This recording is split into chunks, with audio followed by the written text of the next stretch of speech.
Hi all my dear students. I hope you all are doing good.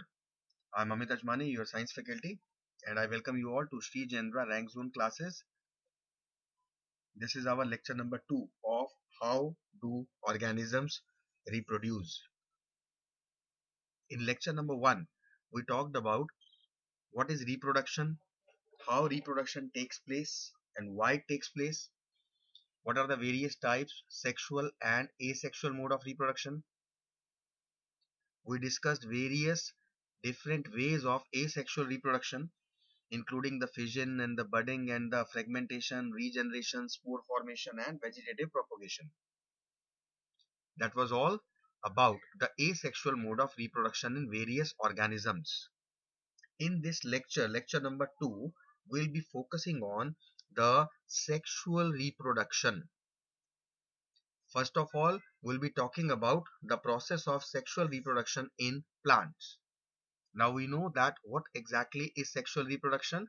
It is the type of reproduction in which the sex cells are involved or the gametes are involved. Now there are two types of gametes, male gametes and the female gametes. And where exactly they are formed? They are formed by the reproductive organs, right? Now when we talk about plants, plants are bisexual. What does it mean? It means that plants have both the male as well as the female reproductive organs in the same plant or the same flowers. The function of a flower is to make the male and female gamete and to ensure that fertilization will take place to make new seeds, because of which the reproduction occurs and the species continues. So let us first of all discuss in detail about the parts of a flower along with their functions. First of all, the first part is the receptacle. It is the base of a flower to which all the parts of a flower are attached. This is called receptacle. Now, the green leaf-like parts in the outermost circle of a flower are called sepals, and all the sepals taken together are known as calyx. The function of these sepals or calyx is to protect the flower when it is in its initial stages, when it is in the form of a bud. After that, there are colorful parts of a flower which are called petals. They are usually fragmented, scented, and all the petals taken together are called corolla. The function of these petals is to attract the insects for pollination and to protect the reproductive organs which are at the center of the flower. Now, what are the reproductive organs? The male reproductive organ of a plant is called stamen. It is also known as microsporophyll or androecium. This is the little stalks with stolon tops. Just inside the ring of petals in a flower, they are called stamens. Stamens are the male reproductive organs of the plants. These stamens are further made up of two parts. One is the filament and the another one is called anther. Now what are filament and anther? The stalk of the stamen is called filament and the swollen top of stamen is called anther. This anther makes and stores the pollen grains, and these pollen grains contain the male gametes or the male sex cells. Each of these pollen grains contains two male gametes of the plants, and this anther contains four microsporangia in which these pollen grains mature. So these are all the details of the male reproductive part, stamen or microsporophyll or androecium. Right? Now the female reproductive organs of the plants are carpel, which are also known as the name of pistil, or megasporophyll or gynoecium. This carpel is a flower-shaped organ in the center of the flower. It is the female reproductive organ. This carpel is made up of three parts: stigma, style, and ovary. The top part of carpel is called stigma, which is for receiving the pollen grains which come from the anther of stamen. Then we have a tube-like constriction, which is basically the middle part of carpel known as style. This is a tube which connects stigma to the ovary. The swollen part at the bottom of a carpel is called ovary. Now this ovary makes ovules and stores them. And these ovules contain the female gametes or the female sex cells of the plant. Right? These female gametes are given a name ova, singular is ovum, or egg. So this is the female reproductive organ of the plants. Let us see flower and all these parts that we have discussed. First of all, this is the flower stem, and the flower is attached with the flower stem with the help of this swollen part, greenish part, that is known as receptacle. These are the green, pointed sword-like, edged-like structures which are known as sepals. These are the colorful, scented and fragranted part known as petals. Inside the petals, this is the male part, that is stamen. And this in the center is the female part known as carpel. Let us try to understand the stamen and carpel individually. This part is called the stamen part, that is the male reproductive organ. It is further split up into two parts. One is the long stalk, which is known as filament, and the swollen part at the top, which is known as anther. This anther contains pollen grains. These are the four basic divisions in which the pollen grains they mature, and each pollen grain contains two male gametes. This is the female reproductive organ, that is carpel or pistil or gynoecium. It has three parts. The upper part is the stigma. This is the middle part, that is style, and the bottom swollen part is called ovary.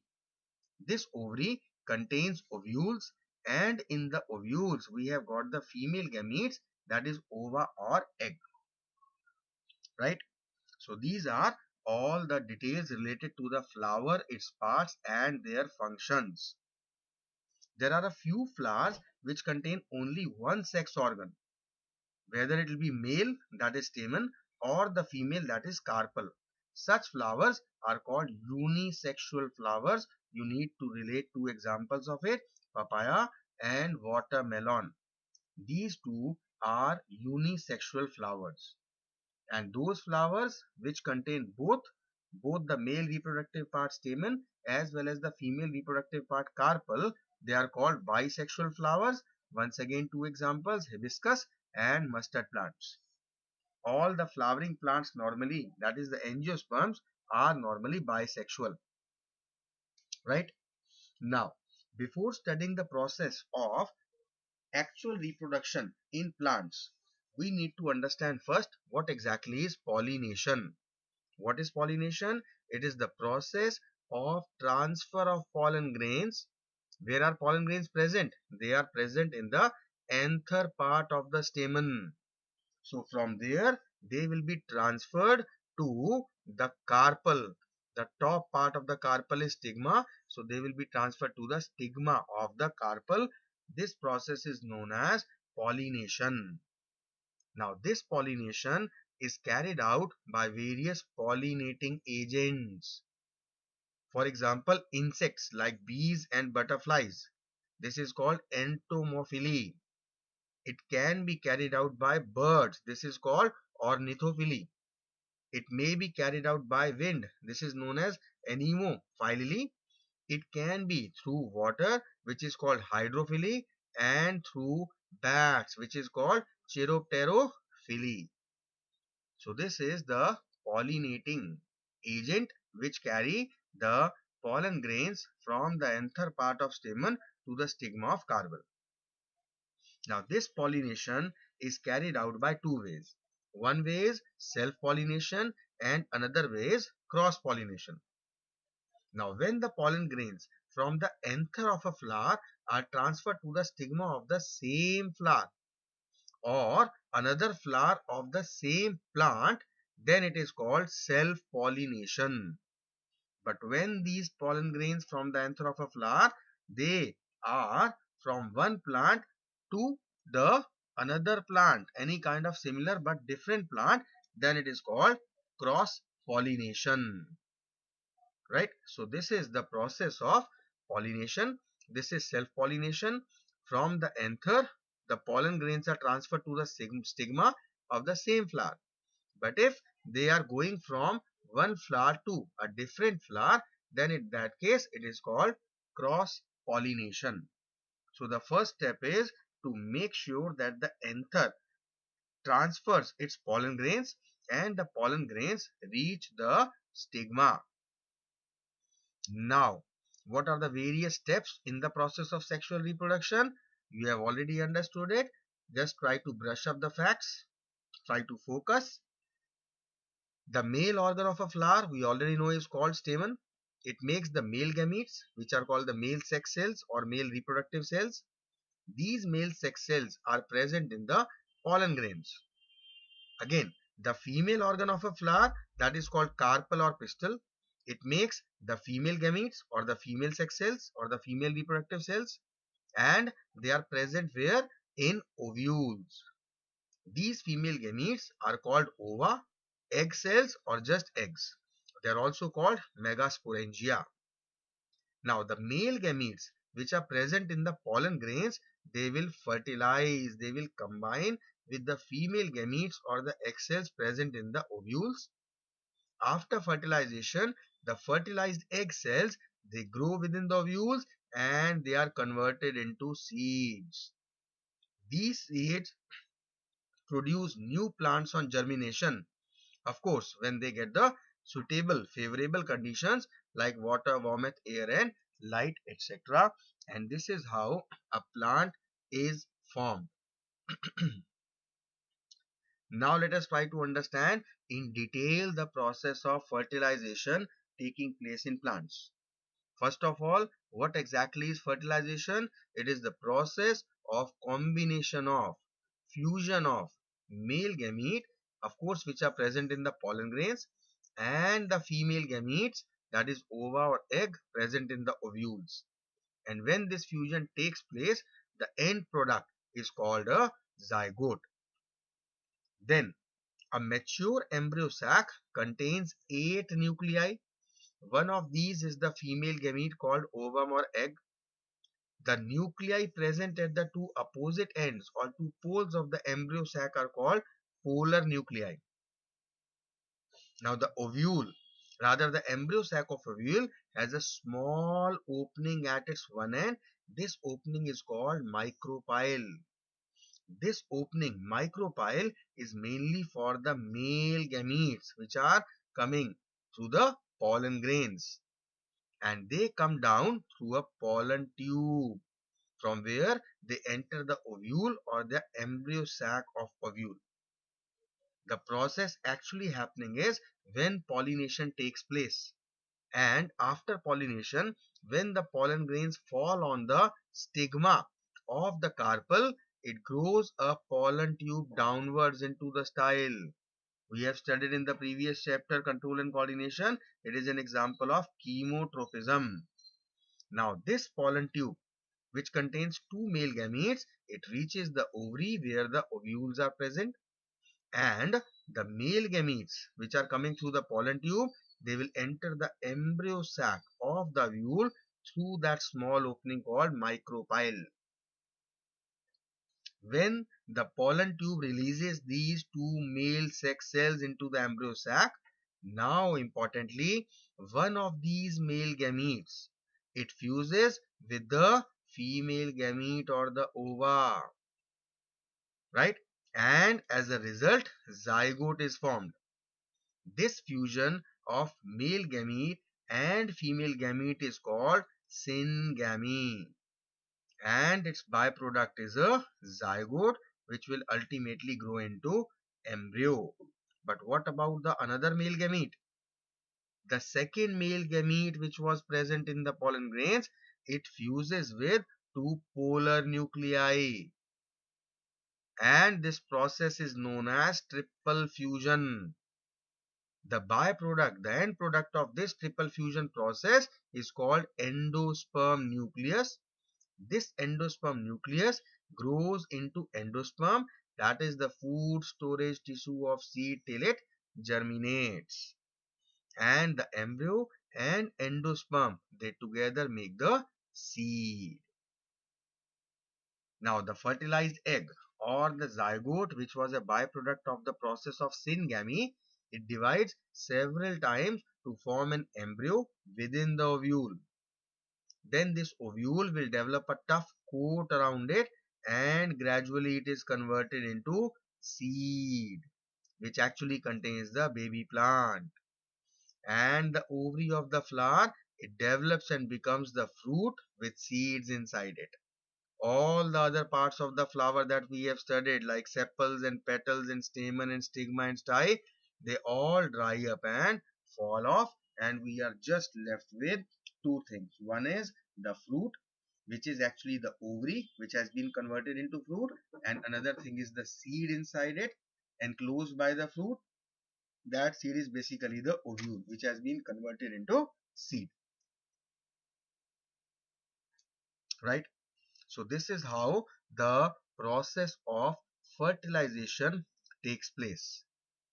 So after fertilization, the end product will be the ovule converted into the seed and ovary converted into fruit, which protects the seed and provides nutrition to them till the favorable condition will arrive and they will germinate. Now this seed is the reproductive unit of a plant, and these are used to grow a new plant. It contains a baby plant or embryo and food for the baby plant. The part of the baby plant in the seed which will develop in future in the form of shoot with leaves, that is called plumule, and the part of this seed which develops into the root in future, that is known as radicle. The part of the seed which contains stored food for the baby plant, that is called cotyledon. These seeds will remain inactive, they will remain dormant till they get favorable conditions like water, air, warmth, nutrients, food, light. Once they get these favorable conditions, then they will germinate and they will develop into a new plant. So this is exactly how fertilization or sexual reproduction takes place in the flower. Let us see with the help of a diagram. Let us see in the first diagram, the pollen grains, they reach the stigma part, and after that what is happening is the pollen tube is getting formed and the pollen grains will go down. This is the stigma part, this is the style, and this part is the ovary. In ovary we have got this ovule in which we have got the female gamete egg, right? Now this pollen tube will grow and it will carry all the pollen tubes, pollen grains, and the male gametes through this opening called micropyle. They will enter and they will fuse to form a zygote or fertilized egg. This is all about the sexual reproduction in plants. I hope it is all clear to all. Everyone has understood it. Now, let us talk about the process of sexual reproduction in animals or in humans. Once again, gametes, sex cells, reproductive cells, germ cells, whatever name we call them with, they are the sexual reproductive cells or sex cells. Again, as in plants, we have two gametes, male gametes and female gametes. The male gamete in animals is called sperm, and the female gamete, just like plants, here also it is known by the name of ovum or egg. The plural of ovum is ova, that we already know. Now, once again, the process of fertilization will take place. Fertilization means the fusion of a male gamete with a female gamete. And as a byproduct, we will once again obtain a zygote, right? So, we can define fertilization as the fusion of a sperm with an ovum or egg to form a zygote during sexual reproduction. This is the fertilization. This zygote is also called by the name of fertilized ovum or fertilized egg. Clear? How does this process take place? We need to relate that. We have told that a zygote is formed. This zygote will develop into an offspring, and the stages of development in between this zygote and offspring, this newly formed baby, it is termed as embryo. So zygote, embryo, offspring, all the names refer to one that same thing only, that is growing inside the mother's body, but different stages, so different names. Let us try to understand a bit of base. First of all, what are gonads? Gonads are the primary sex organs. These gonads are responsible for the production of gametes or the sex cells by the meiotic division, that is the reduction division. From diploid, we know that the chromosome number is converted into haploid in the sex cells. In males, testes is the primary sex organ, that is the male gonad, which produces the male gamete called sperms, and in females, ovary is the female gonad, which produces female gamete called ova or eggs. Now, there are certain organisms which contain only one kind of reproductive organs, either male or female. They are known as unisexual organisms. Example, humans, frogs, fishes, reptiles like lizards, they're all unisexual organisms. And if an organism possesses both male and female reproductive organs in its body, they are called as hermaphrodite. Hermaphrodites are bisexual organisms having both the sexes in the same body. There are certain animals like earthworms, tapeworms, starfishes, and leeches. And of course, most of the flowering plants that we have just studied, they are all bisexual organisms or hermaphrodites. Now, talking about the male gamete and the female gamete, this is what actually male gamete and female gamete look like. The male gamete, we termed it as sperm, and the female gamete, we termed as ova or egg. Let us see the male gamete first. This male gamete has a pointed head. This is the head containing its nucleus and cytoplasm. Outer membrane is cell membrane. Now we have a middle piece, connectivity, and there is a long tail which actually helps in transportation guidance, giving direction, right? Talking about the ova, this is the cell membrane, and this ova contains its nucleus and cytoplasm. Now during reproduction, we know that the sperms, they will penetrate the ova, and once they come in between, then their nucleus will fertilize and the tail is left outside. This is what is formed, and this is termed as zygote, right? The sperm is a small cell with a long tail which is called flagellum, which is for movement, and a pointed body which consists of cytoplasm and nucleus and all the genetic material. This sperm will enter into the ovum or egg, and it will fuse with it to form a new cell called zygote. This zygote will undergo multiple divisions to form a large number of cells, and finally this zygote will grow and develop into a new baby, right? This is how fertilization take place in animals. The whole process of this sexual reproduction taking place in animals, it mainly involves the formation of sperms and eggs, which are the male and female gametes, then the fusion of sperm and egg to form a zygote, and then finally the growth of zygote to form a baby animal. Clear?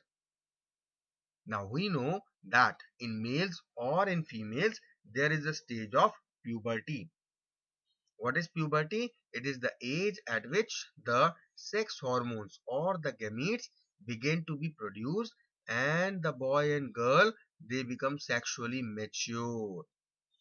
Normally the boys attain puberty at the age of 13 to 14 years, and girls, they attain this age at a comparatively lower age of 10 to 12 years. At this stage, the testes, which are the primary male reproductive organs, they start producing the male sex hormones called testosterone, and the ovaries start producing the two female sex hormones, estrogen and progesterone. And we have already studied this in control and coordination, that these hormones are responsible for developing the male and female secondary sexual characteristics. So this happens at the age of puberty, and that is why at this age there are various changes seen in the body of the boys and girls, because they have reached puberty. So all these hormones being secreted, they are hormonal changes that are being brought about by these hormones, right? Now, very importantly, let us study about the male reproductive system. Now, the male reproductive system consists of the oval shaped primary reproductive organs called testes. A man has two testes, and the function of these testes is to make the male sex cells or the male gametes called sperms, and also to make the male sex hormone called testosterone, right?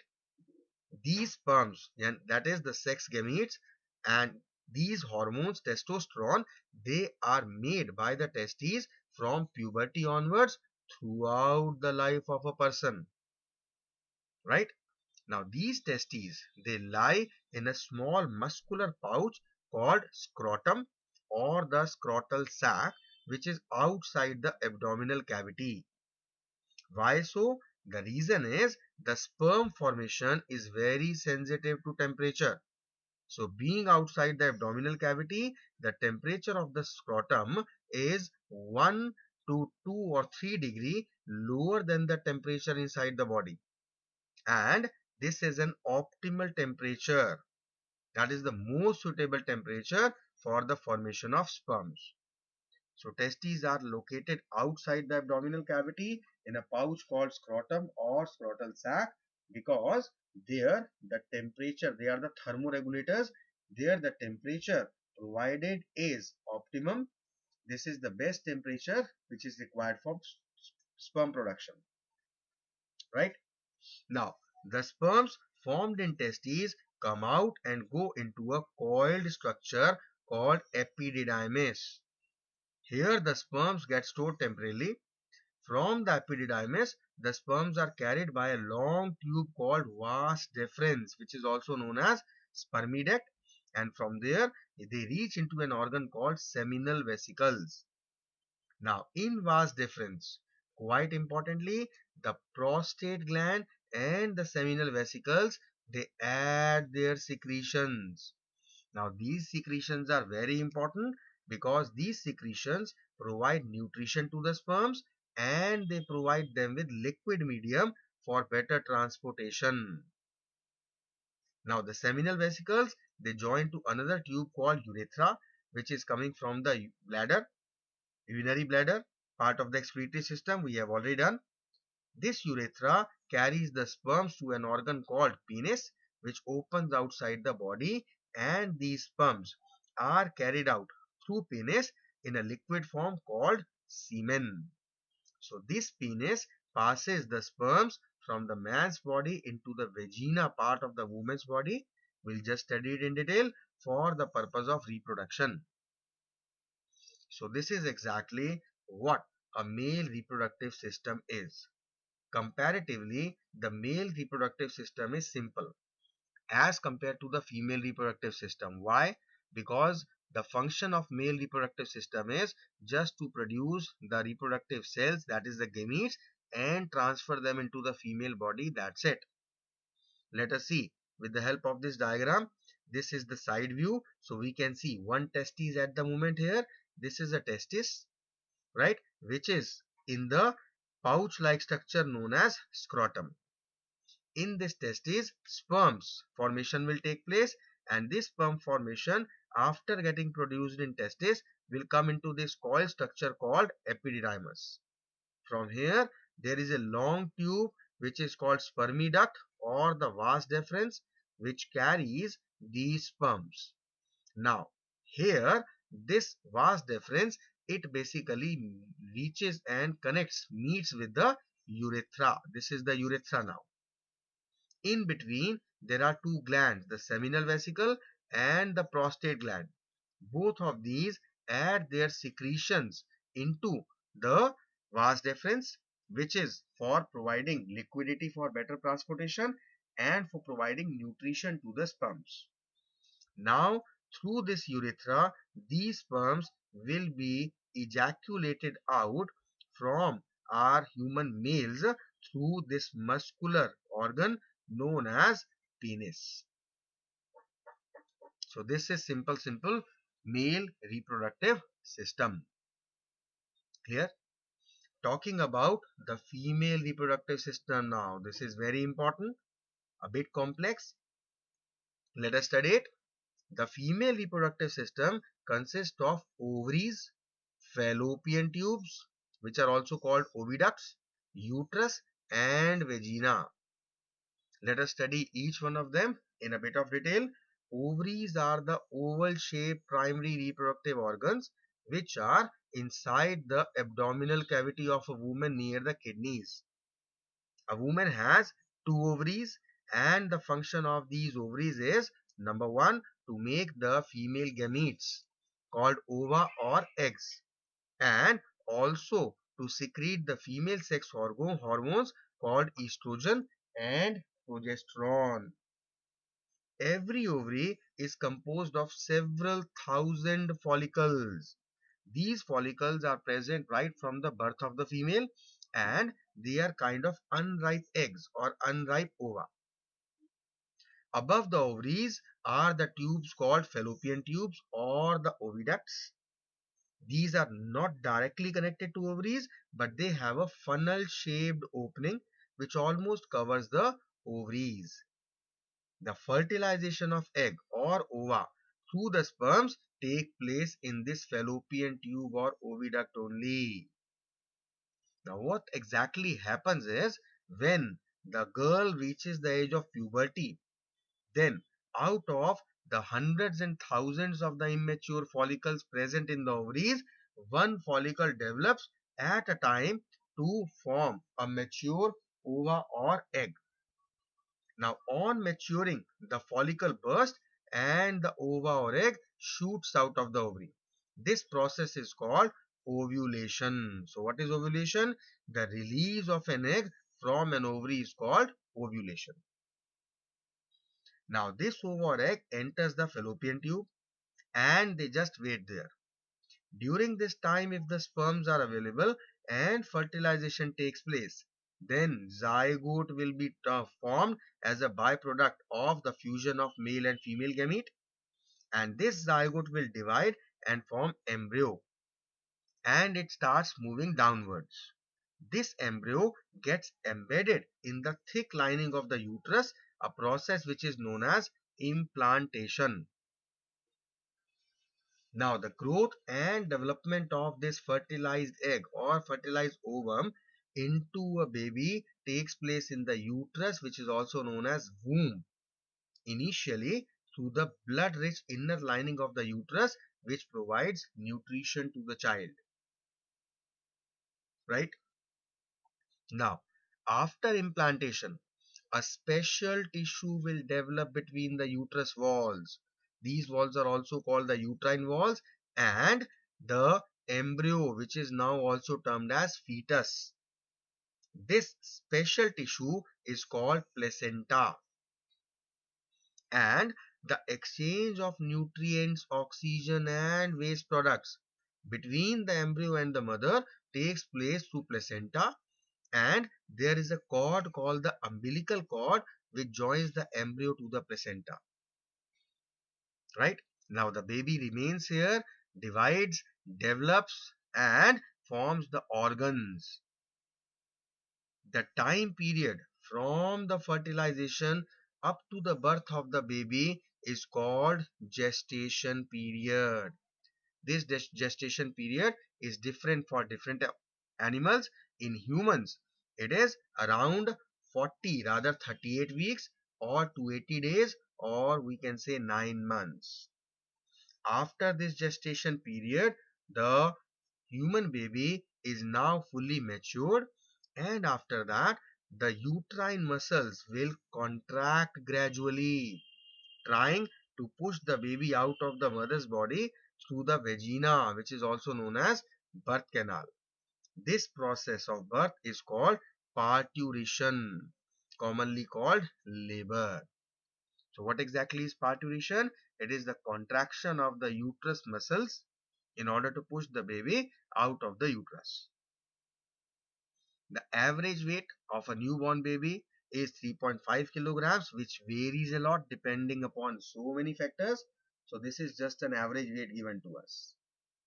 Now this uterus is connected through a narrow opening which is called cervix to another tube which is called vagina. This vagina opens to the outside of the body. This is the part which receives the penis for putting the sperms into the woman body. This vagina is also called the birth canal because it is the passage through which the baby is born after the completion of the development, that is the gestation period inside the uterus of the mother. Clear? So this is how fertilization takes place in the female body. Let us try to understand the female reproductive system with the help of the diagram. This is the opening that is called vagina through which penis and the sperms enter.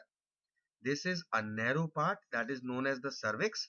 Through these the sperms will enter the inside of the female body. This constriction, we can see this is called uterus or womb, right? And they just go through these tube-like structure which are known as oviduct or fallopian tube. The main reproductive organs in the females are these two ovaries. These ovaries are covered by the funnel of the oviduct.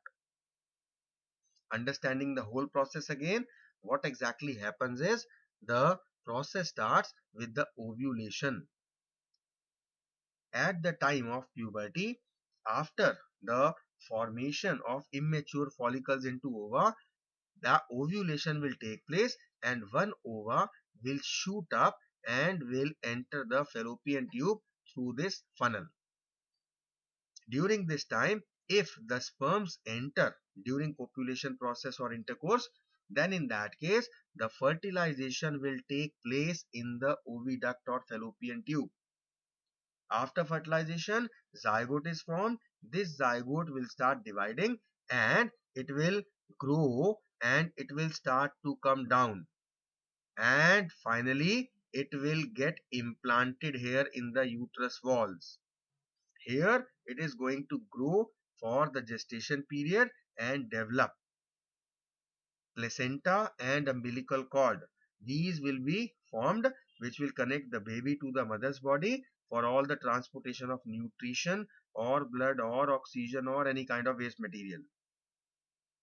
After the gestation period of 9 months or 280 days, the uterus muscles are going to push. The process is known as parturition, and through the cervix and vagina, the birth of this offspring will take place. This is exactly how the process of reproduction occurs in the females. Through spermatogenesis, one spermatogonia produces 4 spermatocytes in the semiferous tubules which are haploid in number, and oogenesis, one oogonia produces one large ovum and 3 secondary polar bodies. This is additional information you need to know regarding how the fertilization takes place. Fine. Now the whole process that we have studied, we have assumed that sperms enter the female body and fertilization takes place. These spermatids enter through the vaginal passage during sexual intercourse. They travel and reach the oviduct. They fertilize with the egg.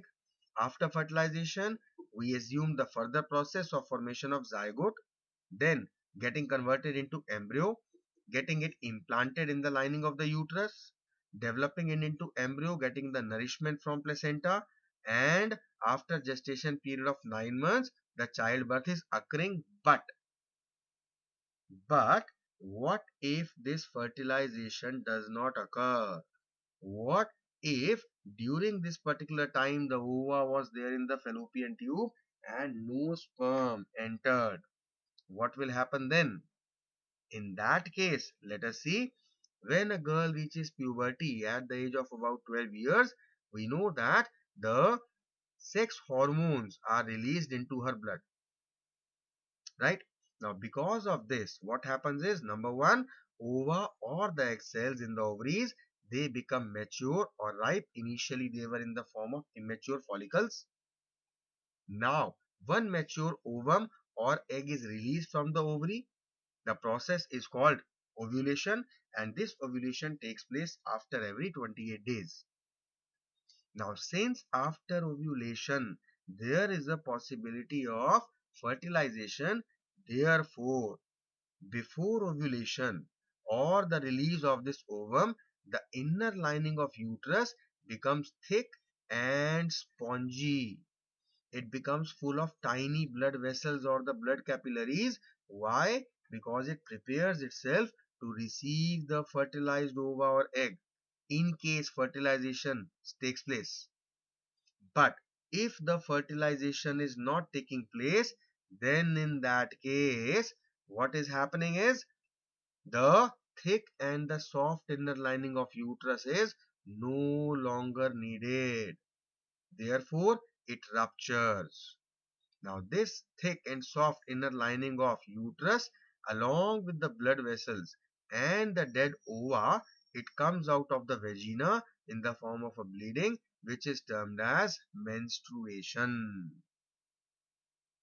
This breakdown, this removal of the inner thick and soft lining of uterus, along with the blood vessels, this is a menstrual flow, and this is called as menstruation. This process will occur again and again and again every time if every time the ova is being shot up after 28 days or 38 or 30 days, and if there is no fertilization taking place. So because it is continued in rotation till the time the egg is fertilized, that is why this menstrual flow or menstruation is also called menstrual cycle. This process normally occurs 14 days after the ovulation, and it usually lasts for 3 to 5 days depending upon females to females. There are variations to that. When does this process occur? When fertilization is not taking place. And when will this process stop? When the ovum gets fertilized and the woman gets pregnant. Right? Now there are two terms that we need to relate. One is menarche and another is menopause. What are these? Try to relate them. The beginning of the menstruation at puberty, that is called menarche. The first time when menstruation occurred in females, that stage is called menarche. And the age at which menstruation stops and a woman loses her ability to bear children, that is called menopause. Right? So this is when fertilization does not occur. This is what happens. Clear? And this is all about the female reproductive system. This is all about the process of sexual reproduction in animals, and this is all about the chapter how do organisms reproduce. So let us try to brush up what all we studied in this lecture. We started with the process of sexual reproduction in animals. We discussed with the male and female gonads. We discussed with the male and female gametes. Then we started up with the process of fertilization and the byproducts of it. We discussed the male reproductive system at length, all the various parts, and the female reproductive system at length, all the details, all the parts, all the functions. We saw how the process of fertilization is taking place in humans, how exactly the childbirth takes place, and if fertilization does not take place, then what will happen. We mainly also studied about the process of fertilization in plants in the form of sexual reproduction in the flowers.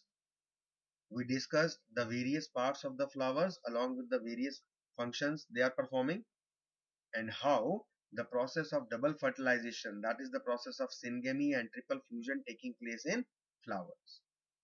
So this is very, very important that all we have studied in today's class. There are so many points, so many things which you need to learn, you need to relate, you need to remember. Keep them in mind. So please go through all the details. And this is the end of the chapter. So obviously in the next lecture we'll be discussing about the question answers based on this particular chapter. You will be benefited if you are already prepared with this, so that at that point in time in the next class you should be able to participate while I'll be taking up the questions. Fine. So meet you in the next class. Winding up and ending up this lecture here only. Start studying and make sure that by the next class you have learned all the details of how do organisms reproduced. See you then. Take care of yourself. Have a good time. Thank you so much.